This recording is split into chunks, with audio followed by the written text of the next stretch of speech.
Welcome to Keeping Secrets, hosted by Julia Baum and Sabrina Tropper. We're two licensed therapists here to give you an insider's perspective on therapy in today's modern world.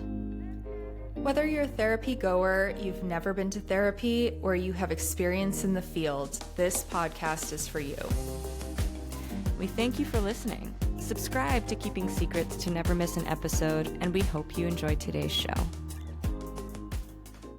Today, we're going to talk about how current events show up in the therapy room, both how it affects us and especially our clients coming in and how that affects the therapy space in general. So yeah, is there anything that you'd like to add to that, Julia? I'm excited to dive into this topic. I think it's, more relevant than we all might think at times. And I think it comes up in very subtle, maybe even like ways that go unnoticed, as well as like very big topics that are very obvious and clear that can come up. So yeah, I think it's a big topic to just jump into. Yeah, I'm excited. So on that note, I'm wondering if you can think of some of the overarching themes and what you've seen. How does it tend to show up in your sessions? Well, starting from more subtle ways, I think just, a lot of like even terms in contemporary culture or like music, movies, things that clients will reference.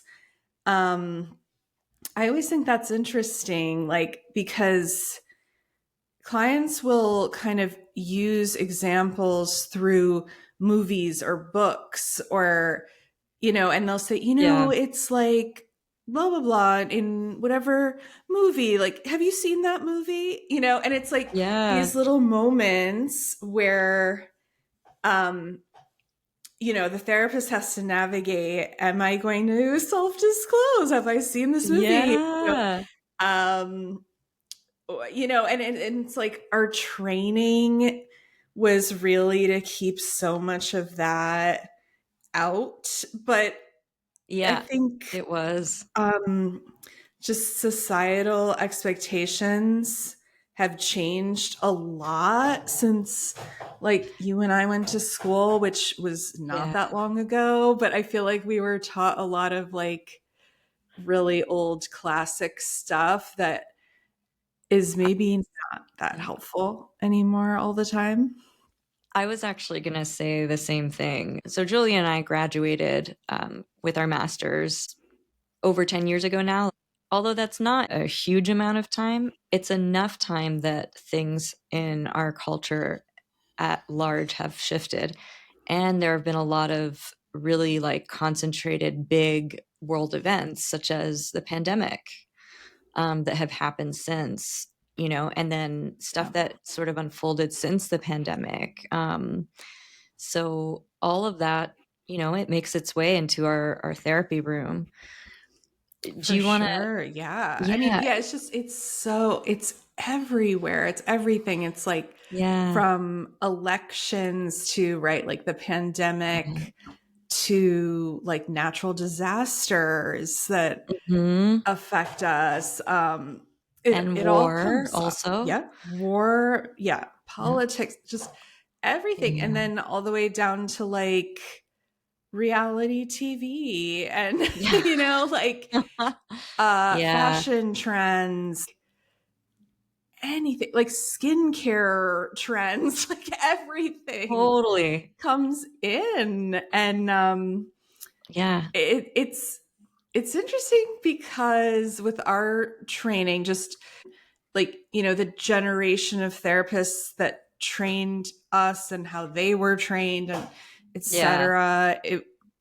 It wasn't completely to be a blank slate, but it was to be very, very discerning and really sparse in giving out much about ourselves. And that doesn't translate to what people are looking for in a therapist anymore.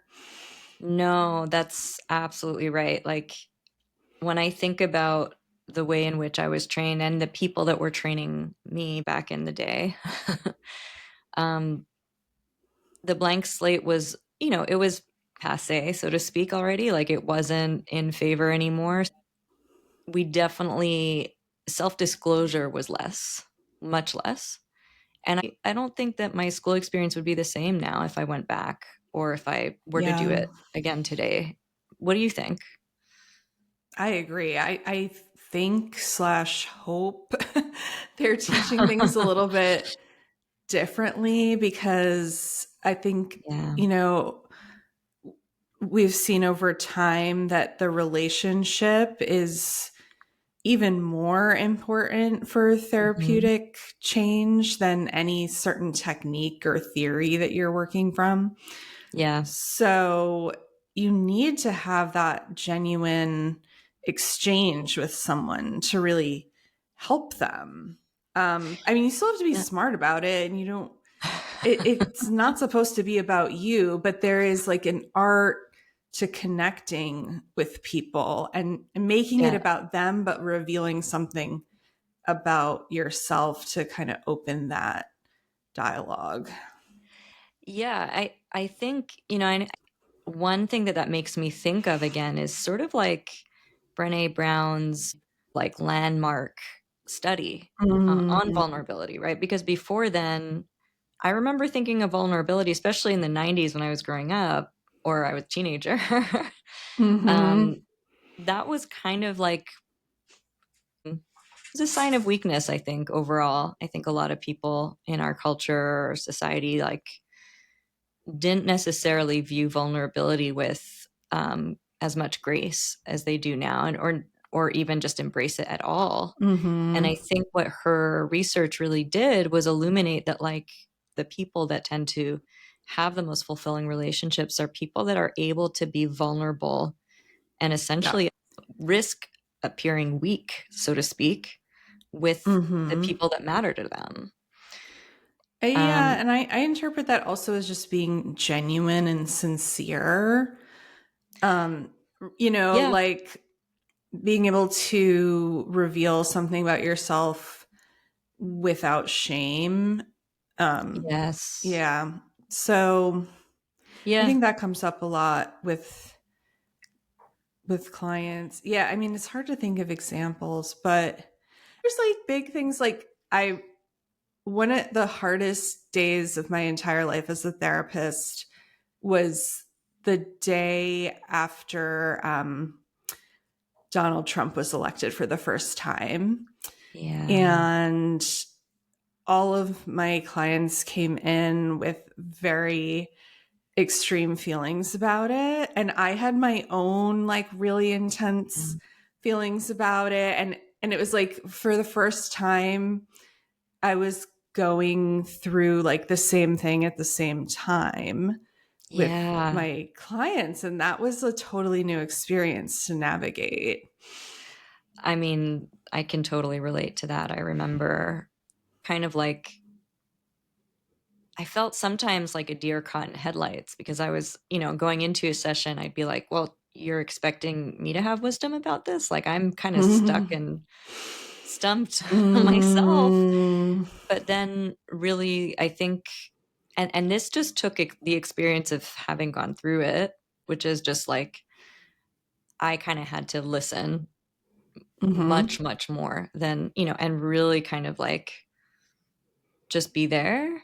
Mm-hmm. Because yeah, that's a moment where you could easily get confused and start talking yourself about stuff that you feel, but Mm-hmm. that's not necessarily going to be helpful for them at No. all.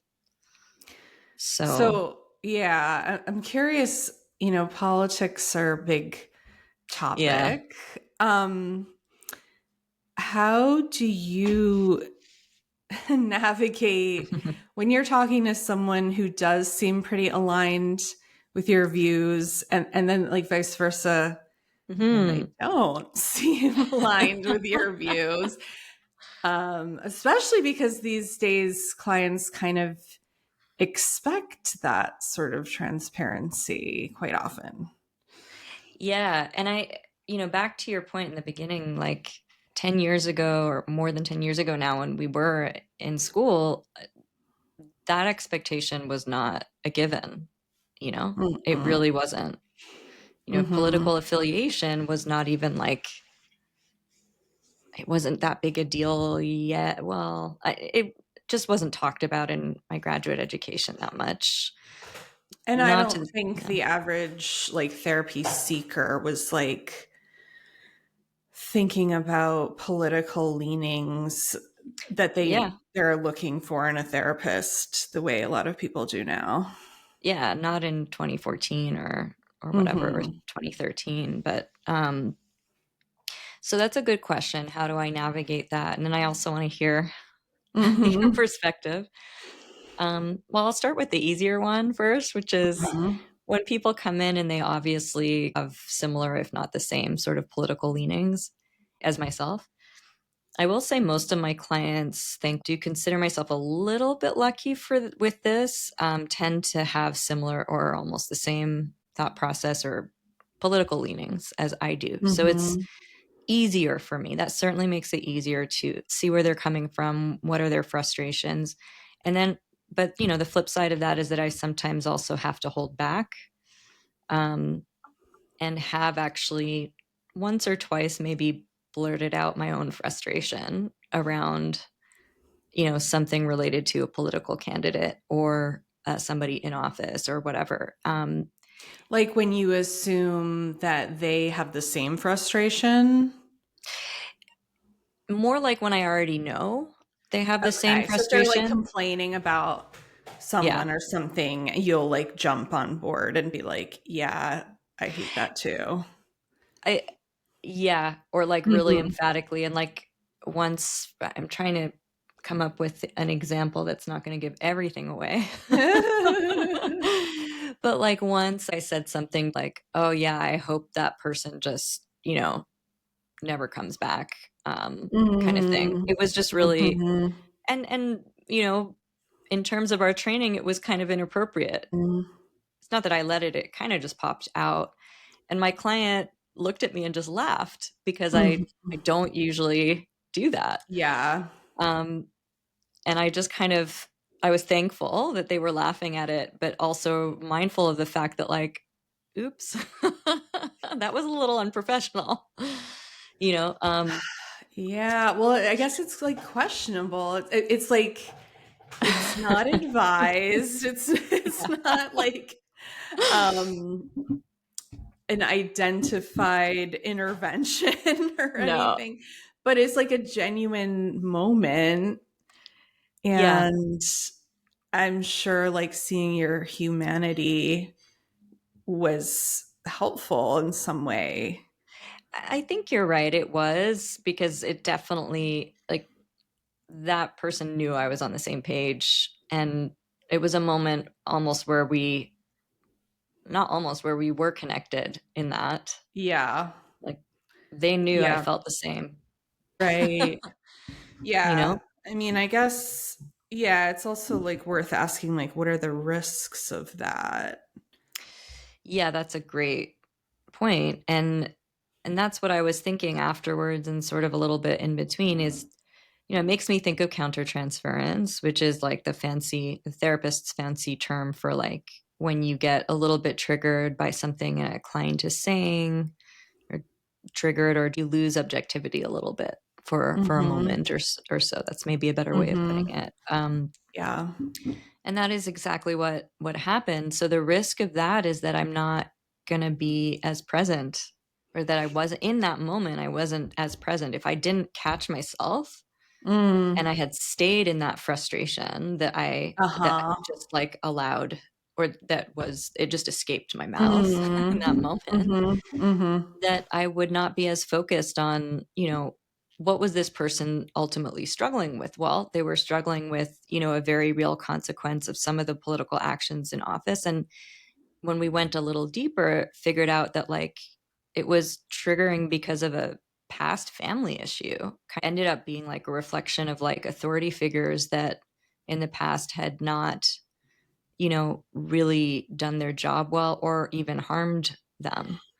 And that's what they were really triggered by, was sort of like, what does this represent, right? Mm-hmm. If I hadn't gotten out of my own trigger, Yeah. then I wouldn't have been able to help them see what was happening there. And that's a big risk with anything like that. Mm-hmm. So I that's the think first that's a thing I great can think of. point. Yeah. Like it has to be really measured, and the therapist needs to be really self-aware and aware of like, Yeah. how is this impacting the therapy, and how Yeah. is this, yeah, impacting expectations, or Mhm. even like your ability to make a certain impact with this client, like, or a therapeutic impact, because I don't know, yeah, like clients can start viewing the therapist differently, or the therapist can have like Yeah. different roles in their life as they learn things Yeah. about this therapist.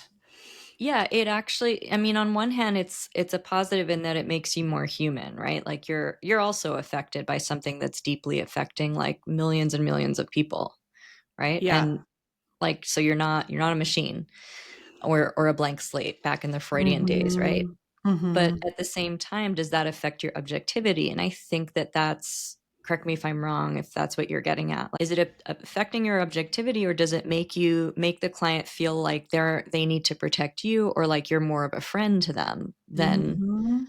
than a Well, I think therapist? that's a big consideration, right? Like, I Yeah. think certain information can impact different Mhm. clients in different ways, Yeah. and change what your like the meaning of the work, or what you're Mhm. saying, or it can kind of change. It's just like infinite. But Yeah. to be aware that some of these things are not just like little blips in a conversation, but can have, Mhm. oops, sorry, really deep impact on the process. Yeah. Yeah, and I think that if I hadn't had like good solid supervision during that time, and at the same time my own therapist to process whatever it Hmm. was that I was dealing with in a parallel process to a lot of my clients. Yeah. Both those things really, I think, are what helped me stay in my role as a therapist with my clients and not become too like chummy, I'm your friend, I share the same Hmm. views, et cetera, et cetera. It's a tight sort of, what's the word? Hmm. It's a bit of a Yeah. tightrope that we're walking. Yeah. So now, how do you deal with situations where a client is talking from a very different point of view than you relate to, especially Thank you for politically? I think because that tends to be yeah. like really charged, um, and Yeah, they're it's a kind good of one. looking to you for, well, at least acceptance of their views, if not like, Yeah. if not more. Yeah, like an Yeah. endorsement almost of their Right. views. Yeah, Yeah. so, an endorsement in general is not what you should be giving anyway as a therapist. And I have had times where I've had the clients come in and their views on something current events wise is just totally different than what, Mhm. like opposite even. Yeah. And so what I have to do with those kinds of sessions is I do try to mentally prepare, because I know that they're going to say some things that, like, if I was speaking with a friend and a friend said that, I would have a completely different response. It might start a fight even. I mean, Mm. a conflict of some sort, right? Mhm. So what I have to do is I literally put myself in a frame of mind of like, what would I do if I felt this way as well? And I just kind of keep coming back to that. What would I do if I felt Mm, this? And I go back to kind of the basics of counseling, which is like, what is the end goal here? mm, There's some suffering because this person feels a certain way, and what's happening yeah. in the world is not lining up. And so let me Yes. focus on it from that perspective. Mm-hmm. And then whatever sort of like my own feelings come up, which they do, and they always, it's inevitable. Mm-hmm.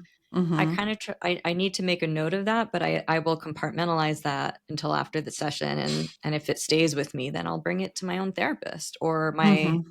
my consultant or my supervisor. Right. What about you, Julia? Yeah. How have Well, you dealt with that? yeah, I think in a similar way, like, and I've had other people ask me this that like aren't in the profession. And right, like Yeah. your kind of personal reaction, like in your social life or something, is so different because there's a different intention there Yeah. than in the therapy room. Because my priority in the therapy room is to help that person, like, yeah, move through the suffering, find Yeah. ways of coping or managing or, you know, overcoming or whatever. It's Yeah. their agenda that I'm behind and I support. So Yeah. there's nothing in that plan that's about like changing their views on Right. politics. Like that's not Yeah. my goal. I honestly like in these dynamics, like it doesn't matter to me. That's not really what I'm concerned with. I'm just concerned with Yeah. their feelings, their thoughts, how they're dealing with it. Yeah. Um and helping them get to a healthy place with Right. something that's very, very challenging. And so that's where my energy is going. Yeah. I'm not driven at all to challenge, like, Yeah. how could you think that? Or, but what about this? And, Right. all of that you would do with a friend or family member or something, maybe. Yeah. Um, Like but you're expressly not trying to influence their opinion. yeah, no. And if anything, like, if there's something I see is like really self destructive in their opinion, or, really like harmful to others or something, I might Yeah. help bring some awareness to that. But it's still up to them, like, if that's something that they have any interest in changing. It's not my objective to change it. So that's how I look Yeah. at it. And in that way, it's like, it's really not that challenging. And like you said, also just like that part of empathy and like, Hmm. seeing through this lens, your feelings are completely valid. And, Yeah. I understand that. It makes total sense. Like what Right. you're describing and, how you're taking this in. And I Yeah. get why you would feel that way. And so I'm just working with that, not like how I feel through my lens. Right. And I think so that brings me to another question for you. Also, um, I don't know if you've noticed this too, but I think in a lot of social work and just psychotherapy practices in general, there can be clinicians out there that do veer into more of the political sort of realm in Mm-hmm. the service of like human rights, social justice, and stuff like that. And like I'm also interested in social justice and human rights. Like that is a core value of mine. But Mm-hmm. I think in part because we were educated over a decade ago, it's kind of been drilled into me to like really separate that out. But I've Mm-hmm. seen some of the newer therapists kind of really leaning into that. And some of it, to be honest, makes me feel a little uncomfortable. Mm-hmm. There are certain times where I've seen like statements that I think would make a lot of other people feel like, oh, this is not the place I want to go to for therapy at all. Um, Okay. Wait, can so you be a little more specific? yeah, see, this is where I'm actually struggling to kind of say this because Um, there's like a part of me that doesn't want to offend. Okay. So I Uh, guess what I mean by that is like I have heard some group private practices. For those of you who don't know, like a private practice is just, a group of therapists generally that are therapists and they work from that group. Um, that without will, like a tie to a hospital or some kind of major yeah, exactly. system. They're privately working for themselves. Um, they will come out with like a political statement in response to like something that has happened in the news I recently, see. Yeah. or when it veers into like political statements or socio-political sort of things that we weren't trained to do, I get a little wary of that. Yeah. um, It's interesting because like my program actually, like my master's program was very centered around social justice. oh yeah. Yeah, but that's not really something I bring into my sessions. Um, So tell me how you made that, like, that distinction, seeing that that was yeah. actually a focus of your program. Yeah. Well, I mean, okay, so let's say I'm working with someone that in some way I can see as being like an oppressor or um has biases or racist attitudes or all Hmm. kinds of things like that. My philosophy as a therapist is like I have a relationship with this person to help them grow as a human being, and like the steps they take to do that aren't really up to me. I Mm. don't take it as my responsibility to say like, well, number one, you need to clear out these racist attitudes or something, like I Yeah, think that's not easy to do in I practice. think yeah, I think that's their own journey. And if I'm looking at them as like the enemy to our society or something like that, Right. then I'm not going to be able to have a functional therapeutic relationship with them.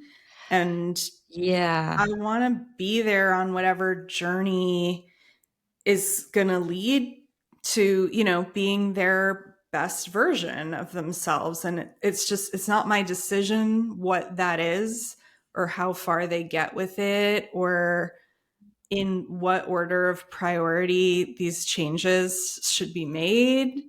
Yeah. So I just feel like my role is to kind of like support and be with them on the journey. But it's their journey, not my prescribed path to betterhood. Right. And I think all of that is exact. Like, I feel like you said it really well. That's really what I aspire to as well. And I think a lot, or if not most of us do. And by us, I mean therapists. In practice, I think that becomes a lot more difficult, or can be much more difficult. For example, if somebody comes in sort of talking in a way that is obviously racist, towards a specific group of people, or groups of people, Mm-hmm. um, that can be really hard to sit through, especially if you've been taught and have the value system within yourself that, like, it is cruel to say certain things about certain groups, or to even, Right. how do you then separate that out from, like, how do you separate that out from the clinical goals?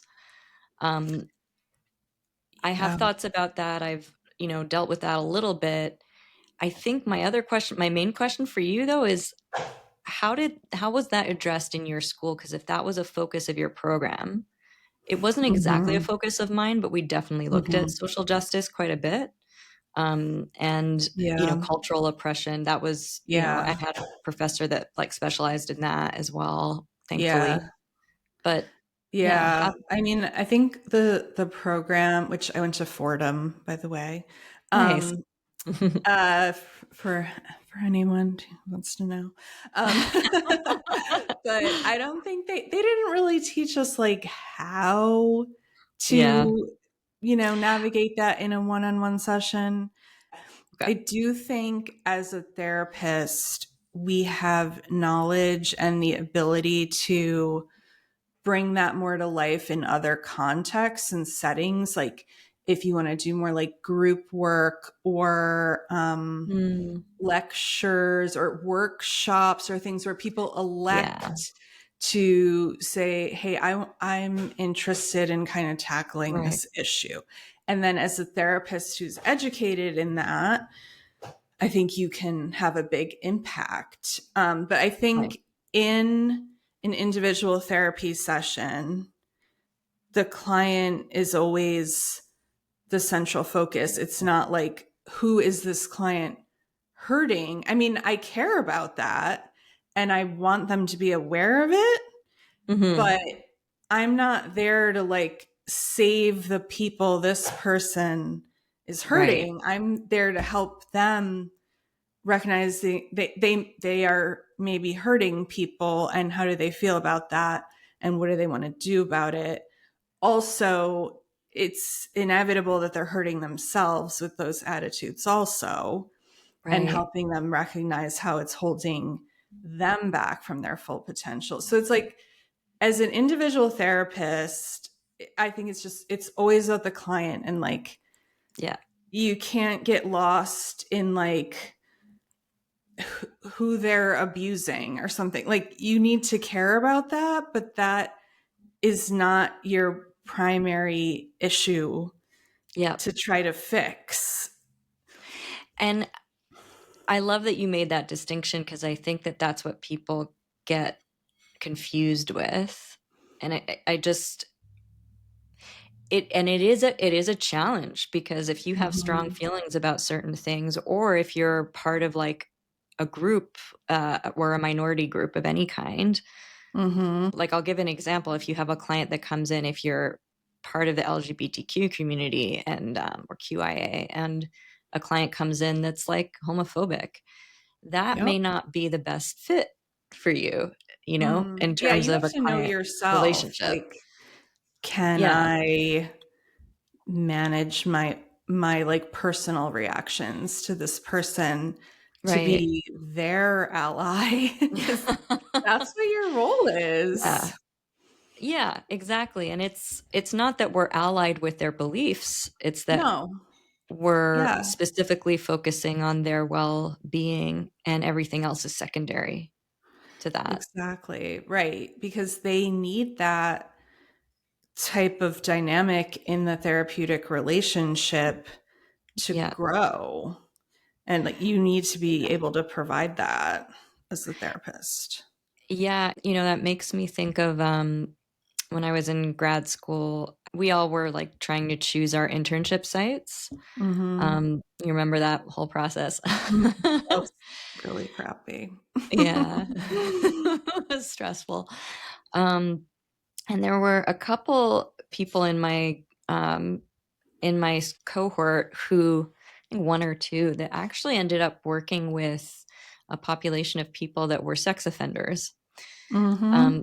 and I remember like back then when I went into school, I was always thinking like, oh my God, no, I would never do that. I would Mm-hmm. never be the person that's gonna like support the people who abuse others. Oh my God. And it was really kind of like it was a judgment. Mm-hmm. It was a huge judgment, but it was also I couldn't even understand or fathom why you would want to do that. And Mm-hmm. I think I just didn't have like the maturity to really understand. After a while, though, after I kind of, 'cause I always envisioned myself working with like people who have been victims of that. Mm-hmm. And I do still, but after they gave some case presentations and kind of described what they were working for, the thing that stuck out to me the most is that like 90 or 95% of sex offenders, registered sex offenders themselves, have also been sexually abused. And so they started off as victims themselves, and nobody, most of the time, most people Mhm. do not choose to be abusers of any kind. It comes from somewhere. That doesn't make it okay or appropriate. It doesn't excuse their behavior. But to throw out an entire person or say that everything about them is bad, then you're not giving them a chance. And what if they can grow? What if they can be a better person and reintegrate into society? Like, so I just remember, like, that was one of the first times I had been really challenged to think about that, because I was just, every time we would go into that supervision group with those therapists, I was like, how are you guys doing this? Like, Yeah. how is it not messing with you or something? And it wasn't. They were, I mean, yeah, it was harder for some than others, but they were working with it. Mhm. Yeah. I think that's a great lesson, in just realizing that like no one can be defined by a thing they did or, Yeah. a certain trait or characteristic. And, just recognizing that someone's humanity is so much more complicated than you could ever see through Yeah. just, a handful of information. And, Yeah. right. And like, yeah, they're just as deserving of, aspiring to be better as anyone else, like Yeah. why should they Yeah. be thrown away? Yeah. Nobody deserves to be thrown away. Everybody deserves a chance to better themselves and society around them.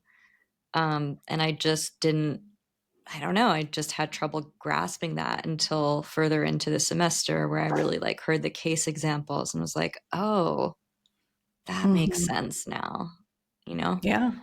Um, so yeah, I think, well, we're coming Yeah, close to the we're end. of course out of time Yeah. as we get into the juiciest as usual. But anyway, yeah, just to circle back to like how do current events come into play? It's almost like when do they not? you know, Yeah, it's especially these so days with, much. there's so much going on. Mm-hmm. Everybody is, being triggered, for lack of a better word, left, right, and center, Mm-hmm. kind of Mm-hmm. forced to deal with it. Yeah, we're all kind of absorbing a lot of the same stuff and then coming together and um yeah, finding what is relevant there in the work and trying to leave out what isn't going to be helpful. And it's just like, yeah, this rainstorm's been awful. And like talking about that for 5 minutes. Yeah, can we just like Yeah. oh my Yeah. goodness. So yeah, so Julia, I also, real quick before we finish up, we're going to be going on a bit of a break until the spring, Mhm. our podcast. Yes, we're taking a break from Hmm. the full episodes. We'll Yep. be doing some shorter little things and throwing those out intermittently, and then we'll come Yeah. back to We'll come back in the yeah, spring yep, to continue our full length episodes. But until then, stay tuned, because we'll be putting out some cool stuff as well, just a little shorter. yeah. All right. All right. Take Until care. then. Until next time. You were just listening to Keeping Secrets, hosted by Sabrina Tropper and Julia Baum. If you like what you heard, leave us a review or a comment. We'd love to hear your suggestions, comments, questions, and topic requests. We do our best to respond to every single one, and you may even hear yours discussed in an upcoming episode. And don't forget to subscribe to our YouTube channel or wherever you listen to podcasts, and find us on Instagram and YouTube at Keeping Secrets Pod. Keeping Secrets is the brainchild of Julia Baum and Sabrina Tropper, who also produced and directed this podcast. We're also responsible for all writing, research, graphic design, sound engineering, and video editing. Transcriptions by Riverside. As a reminder, this podcast does not constitute medical advice. While we strive to share the most accurate and up-to-date information, human error is to be expected, and this podcast is purely for entertainment purposes.